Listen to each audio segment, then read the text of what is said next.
Woo! What's going on, guys? Almost Form coming at you guys today with another video. And today is game day. Don't really do videos that much on Sundays. Usually wait till the next day. But this isn't a preview game. I already did my preview. This is a video that I'm going to do, obviously, about the Lions. I'm going to do it about Dan Campbell on why people should really, don't want to say trust, but I want to say start to really like and fall in love with Dan Campbell. I know there's a lot of people out there, a lot of fans out there that think Dan Campbell is this. All he is this fake persona. He's not a real guy. He's just a sound bite. That's all he really is. He's not an X's and O's type coach.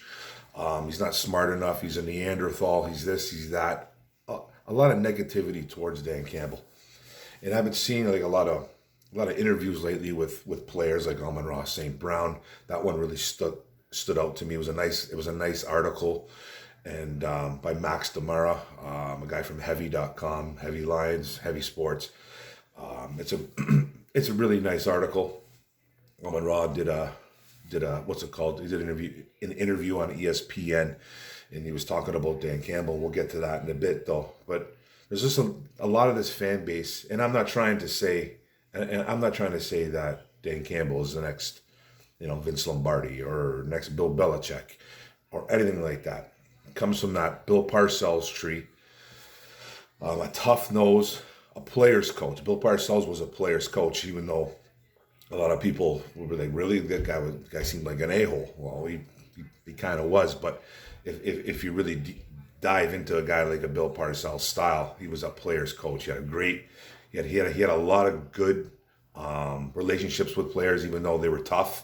Some were tough. Him and Phil Simms used to go at each other's throats, but the respect was there.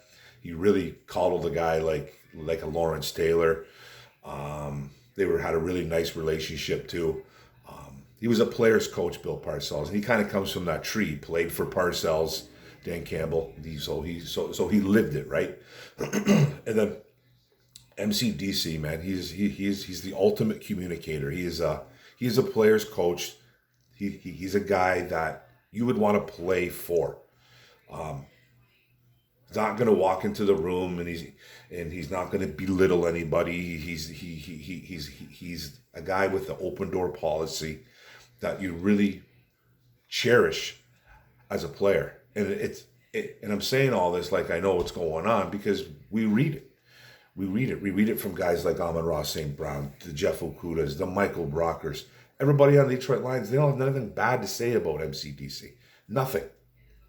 Now, he's the ultimate communicator. Like, he's the poster boy for players coach. That's what I'm really trying to get at. And Campbell always looks towards the best interests of his players.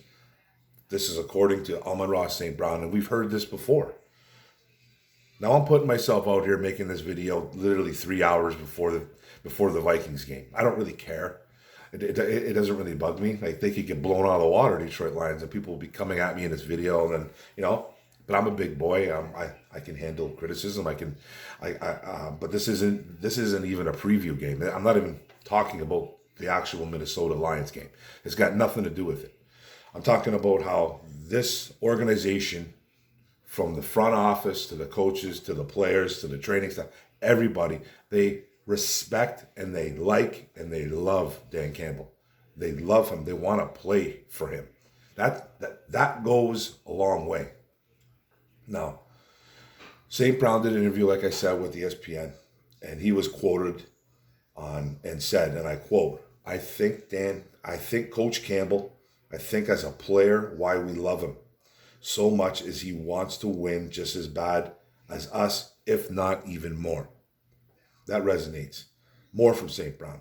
To have a coach that's so passionate about football, so passionate about winning, one of the biggest things everyone sees, his media, his post-game interviews, all his interviews, he cares about us. He cares about us. That's something as players that we love. He was a former player. He knows what it's like after a game to be sore and whatnot, or be injured, having to come back. His caring for his players is something that we as players, I think, really appreciate about him. That's huge. And that spreads around, that spreads through the locker room, that spreads through the whole NFL. The respect and the trust is in that Detroit locker room, big time. We can talk about lack of talent, we can talk about this, talk about that. We need pieces here, we need pieces there, and that's all true. But the respect and the trust is there. That's what building a culture is. You got clowns like Rico Beard at 97.1 that don't understand culture. They only think culture is, they only think that they got their blinders on, that they only think, this is coming from Rico Beard. I remember when this doofus said this. He's like, culture is winning. That's all it is. It's a part of it. It obviously is a winning culture. I get it. But you have to build something first. You have to build trust. You have to build respect. You have to get everybody all in, all on board before you start winning football games. Talent comes a little bit later down the road too.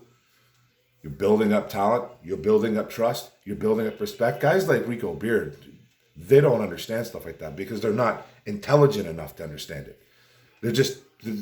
They're really not. They're just, it's winning. That's how you build culture. That's it. You have to start winning. No, that's not it. It's part of the process. But that comes due time. Winning will come. It has to, and if it doesn't come, you move on. But you got guys like even cornerback Jeff Okudah talking about Campbell, talking about his passion, saying it's something that is vital to the Lions and they feed off it, wanting to embody their head coach on the field, saying, we know it's genuine, and he's very genuine. A lot of people call him fake, say he's not really like that. That's how he really is. He's kooky. He uses props on Hard Knocks. He uses different kind of strategies to get to his players, and they listen. So they feed off that energy. This team, they needed a galvanizing figure at head coach, and it looks like they found it. Now, again, this could completely go off the rails. They could start losing more games. We don't know. But if you haven't seen a different approach to this team this year, at least, and I'm not drinking the Kool-Aid here, but if you haven't seen the approach, the what's going on of this organization, then you're blind. You're just a hater. You're not open to seeing other things. I get some fans. Some fans are just completely lionized. Some people are just completely SOL'd. They'll never be able to get out of it. Some won't, some will. I'm slowly starting to get out of my ways where I'm completely, and I don't want to say negative. I think I'm really true to my word. I think I'm just reality is with me. I think it's more of a reality, but I see changes. Now, is it going to resonate the wins? We have to see. They're building. That's what they're building. And you got other guys taking notice too. It's not just Jeff Okudah and Amon-Ra St. Brown. It's Brockers, veterans. You got Travis Kelce on podcasts saying that he would love to play for a guy like Dan Campbell. Does that mean he's going to leave the Kansas City Chiefs next year? No. He's not going to leave Patrick Mahomes. I think he's pretty much going to retire a Kansas City Chief, is my guess.